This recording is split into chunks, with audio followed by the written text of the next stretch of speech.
గారు తమ శాఖకు సంబంధించిన నూతన విధానాలపై ప్రకటన చేయవలసిందిగా కోరుతున్నాను.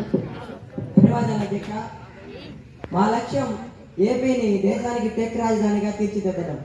2029 నాటికి ఏపీని ఇన్నోవేషన్ రాజధానిగా మార్చి 20,000కు పైగా స్టార్టప్ కంపెనీలను ఏర్పాటు చేయనున్నాం. ఐటీ రంగంలో 90 నుంచి 95% ఉద్యోగాలు రాష్ట్రానికి చెందిన వారికే చెందుతుందని స్పష్టం చేస్తున్నాం.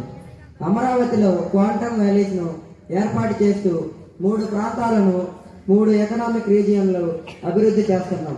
అంతేకాకుండా రాష్ట్రంలో 160 గిగావాట్ల గ్రీన్ ఎనర్జీను ఉత్పత్తి చేయాలని లక్ష్యంగా పెట్టుకున్నాం. విద్యా వ్యవస్థకు సంబంధించి 2025-26 నాటికి 3.22 లక్షల కోట్ల బడ్జెట్లో విద్యాశాఖకు 31,850 కోట్లు కేటాయించారు. బడ్జెట్ మొత్తంలో విద్యాశాఖకు కేటాయించింది 12.1%.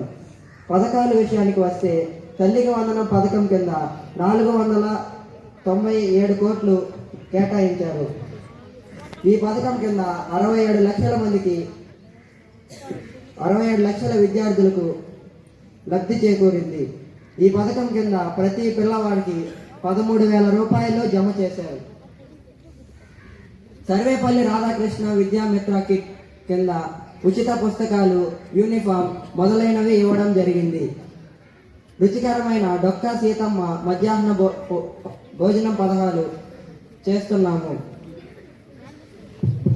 ధన్యవాదాలు అధ్యక్ష.